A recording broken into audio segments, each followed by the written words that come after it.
What feedback would you give them based on your experience as a couple, as individuals, and like, would you recommend them to come to Liberty House? Would you recommend them to, like, what would you say to those people? Well, the thing I really liked about Liberty House is that the families didn't get off scot-free.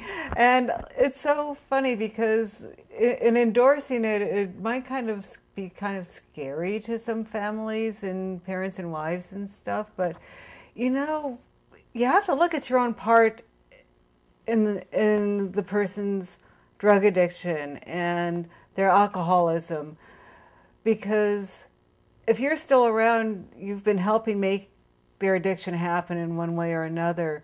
And it's up to you to stop doing whatever you were doing that was making it possible, whether it's like giving the other person shelter or money or just your own behavior. And there were a lot of times, because the Liberty House family groups that, that the house would have, sometimes, well, a lot of times they'd be focusing on the guy who was in the house, but sometimes it was so glaringly obvious that the guy was having a problem staying sober with the behavior of his family around him, yeah. And that needed to be dealt with. And it's really good to have that pointed out, because it's not going to change. You're not going to change something that you're doing wrong unless it's pointed out to you, because a lot of times you don't know it's wrong. You can't see it. You can't see it. Yeah. You've already changed it. Right. Because, I never saw anybody in a family group that didn't want the person who was in Liberty House to be sober. They all wanted them to have sobriety. They all wanted them to be in recovery.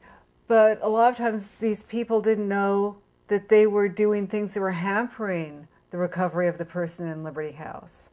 A philosophy of the house is that, you cannot change something unless first you see what it is.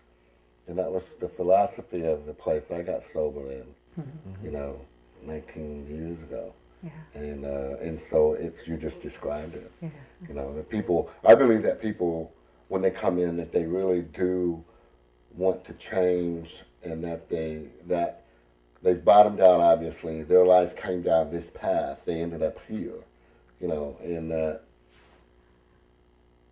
I just think that it's our responsibility to provide as good of an environment as possible with the information to be able to help people make the decision, an educated one, on whether or not they want to continue on this path or go back to their old way of life, and then the choice is theirs, but and as you both know, we've known people that have OD'd and died, and through those kinds of things that you're talking about, with those decisions and people making bad decisions, and I've seen people die from being enabled. They've been enabled to death. Yeah. A lot has to do with why the parents fall into that stuff, is because they want to believe those lies, and they want to believe that their kid's doing good, and they want to believe that there is no problem, and this is just a phase, or all that denial that goes on with them allows the addict to continue.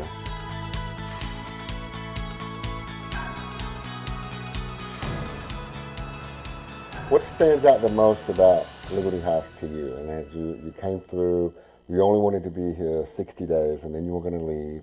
You ended up committing to graduate, and you were here 14 months. Something sort of put me on the path that led me here, and at some point I realized that I was supposed to be here.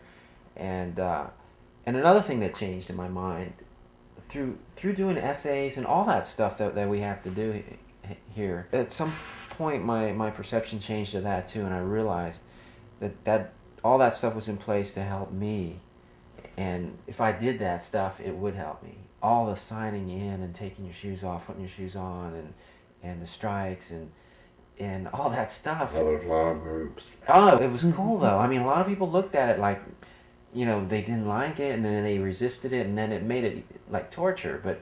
But for me, it was like,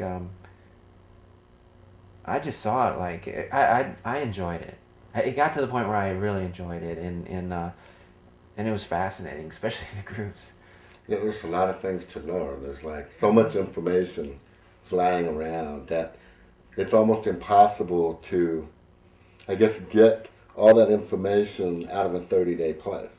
I mean, there's just so much stuff that needs to be learned and looked at, and behavior and ideas and. You can't change behavior in 30 days. Well, that's another thing I I should mention too was the big rehab.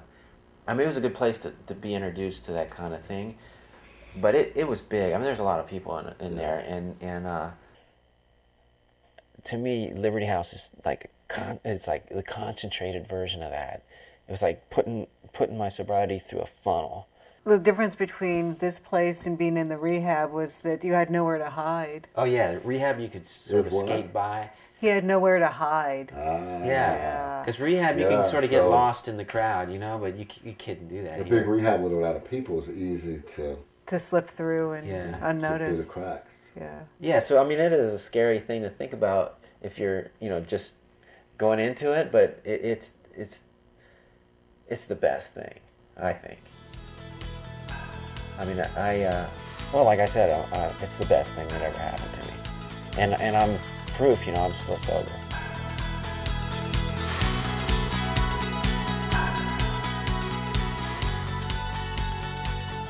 It's great to see the change in you from when you started. You have come such a long way since you came in, and you really helped to hold the house down during the day. Keep it up.